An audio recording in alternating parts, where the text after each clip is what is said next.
नमस्कार। सार्थक दृष्टि आईएएस दिल्ली की कक्षा में आपका स्वागत है। मैं सुरेश कुमार। कैसे हैं आप लोग?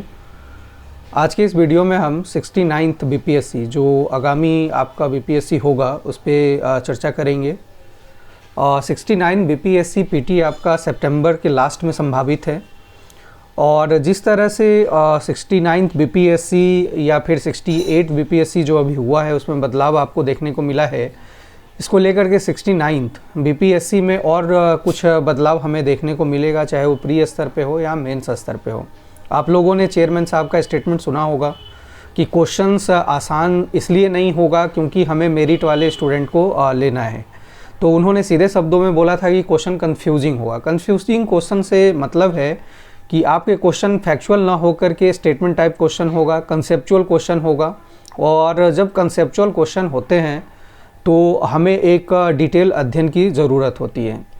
तो ध्यान रखिए, सब्जेक्ट तो वही रहेगा। सब्जेक्ट जैसे आपका हिस्ट्री है, पॉलिटी है, ज्योग्राफी है, इकोनॉमी है, साइंस एंड टेक्नोलॉजी है, करंट है और तमाम चीज़ों का बिहार स्पेशल, चाहे बिहार स्पेशल हिस्ट्री हुआ, ज्योग्राफी हुआ या पॉलिटी है, करंट इशू हो गया बिहार स्पेशल। तो सब्जेक्ट आपके यहीं रहेंगे, यहीं से क्वेश्चन रहेगा, लेकिन आपके अब जो अध्ययन है वो डिटेल होना चाहिए। जैसे पहले कुछ लोग बताते थे कि 3 किताब रट लो या 4 किताब पढ़ लो आपका प्री हो जाएगा, हो भी जाता था।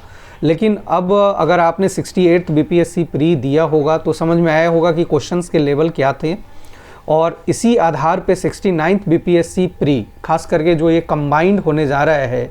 और आप लोगों को ये पता है कि बीपीएससी द्वारा जो अलग अलग पेपर कंडक्ट करवाए जाते थे कुछ पेपर को छोड़ करके, तो उन तमाम चीज़ों को एक साथ कंसीडर करके कंबाइंड 69th बीपीएससी प्री होगा। तो इस आधार पे और चेयरमैन साहब के स्टेटमेंट के आधार पे अगर हम देखें तो क्वेश्चन स्वाभाविक है कि जिस तरह से 68th के क्वेश्चन थे इसी तरह के क्वेश्चन आपको 69th में देखने को मिलेंगे। उन्होंने सीधे कहा कि कन्फ्यूजिंग प्रश्न होना अनिवार्य है। तो कन्फ्यूजिंग प्रश्न तब तक आप नहीं कर पाएंगे जब तक आपका डिटेल अध्ययन नहीं होगा। तो इन तमाम बदलाव को ध्यान में रखते हुए हमारे संस्थान द्वारा एक 69 बीपीएससी को ध्यान में रख करके एक फाउंडेशन बैच स्टार्ट किया गया है। फाउंडेशन बैच का 2 मेथड है। एक तो हमारे पास सितंबर लास्ट एक लंबा सा पीरियड है, तो इसलिए फाउंडेशन बैच में हमने अभी जो क्लास शुरू किया है पॉलिटी और ज्योग्राफी से क्लास हो रही है और इसमें हम बेसिक लेवल से पढ़ते हैं।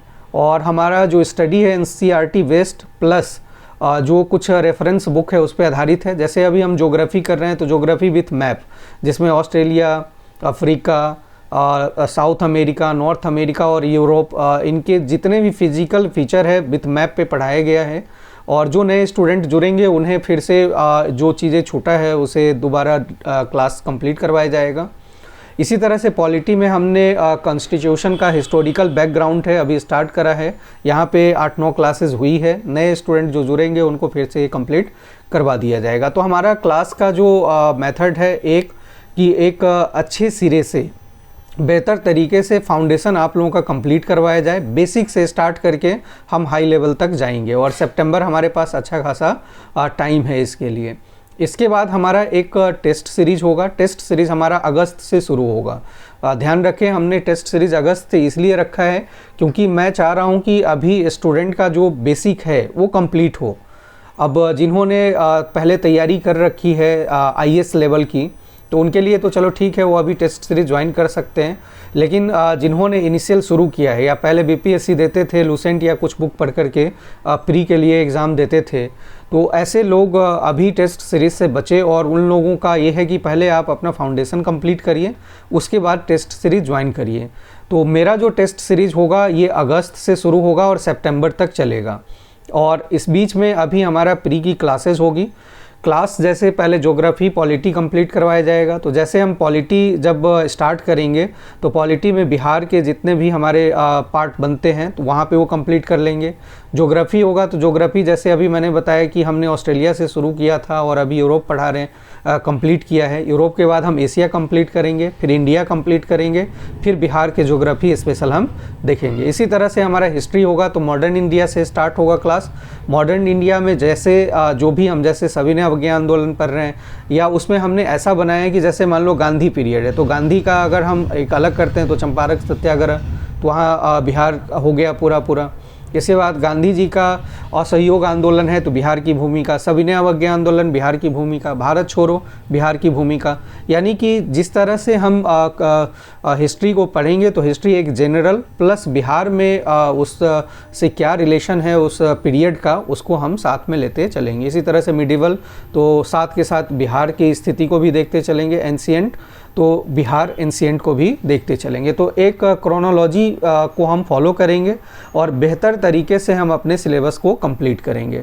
तो आप जुड़ना चाहें तो जुड़ सकते हैं और 100% मैं कहूँगा कि जुड़िए, इससे आपका रिवीजन भी होगा और एक बेहतर तैयारी भी होगी। और देखिए, ऑनलाइन बैच स्टार्ट करने का मेरा मेन मकसद है कि दूर दराज ग्रामीण क्षेत्र के जो बच्चे हैं, खास करके जो आर्थिक रूप से भी पिछड़े हुए बच्चे हैं, ऐसे बच्चे को एक अच्छा सा मंच मिल सके। तो ये सोच करके भी ये ऑनलाइन बैच स्टार्ट किया गया है। फाउंडेशन बैच बीपीएससी के लिए सितंबर तक का हमने कोई ज़्यादा फ़ी भी नहीं रखा है और इसके लिए मात्र फ़ी हमने 4,500 रुपया फ़ी रखा है, सोच समझ करके फ़ी रखा है। फ़ी तो पहले बहुत ज़्यादा था लेकिन फ़ी को हमने रिड्यूस कर दिया है ताकि सभी बच्चों तक ये एक बेहतर तरीके से क्लास पहुंच सके। कैसे तैयारी करना है, कैसे पढ़ना है, ये तमाम चीज़ों को आप समझ पाएंगे। और सबसे बड़ी बात है कि आपका एक फाउंडेशन जब प्री लेवल पे मजबूत होता है तो मेंस में भी आपको लिखने को अच्छा लगता है कि जब आपका फाउंडेशन कंप्लीट होगा, क्वेश्चन समझ में आएगा, आप तुरंत उसका आंसर देते हैं। या फिर जब हम बीपीएससी या किसी सिविल सर्विस एग्जामिनेशन में जाते हैं तो कई बारी हमें जो क्वेश्चंस होते हैं, स्टैंडर्ड क्वेश्चन होता है या स्टेटमेंट टाइप क्वेश्चन होता है, तो वहाँ पे हम किसे छोड़े या कौन सा सही आंसर होगा, तो ये डिसीज़न आप तभी ले पाते हैं जब आपका फाउंडेशन मजबूत होता है। तो मेरा यही कहना है कि आप बैच के साथ जुड़िए, तैयारी करिए एक विश्वास के साथ और आगे बढ़ते हैं। और सितंबर से पहले हमारा पूरा कोर्स कंप्लीट हो जाएगा और जैसा कि मैंने बताया कि अगस्त के शुरुआत से हम टेस्ट सीरीज़ शुरू कर देंगे। टेस्ट सीरीज़ के लिए अभी हमने फ़ी निर्धारित नहीं किया है, ये अगस्त में निर्धारित होगा और उसमें भी हम देखेंगे कि कितना एक्सपेंसिव है, हमारे कितने खर्च आते हैं, चाहे वो इंजीनियरिंग का हो और ऑनलाइन टेस्ट होगा चूँकि, तो उसमें ऑनलाइन कुछ हमारे फॉर्मेलिटीज़ होते हैं, खर्च होते हैं, तो उसको ध्यान में रख करके अदर संस्थान से हम बहुत कम ही रखेंगे और बेहतर तरीके से रखेंगे। Thank you everyone, thank you watching for me.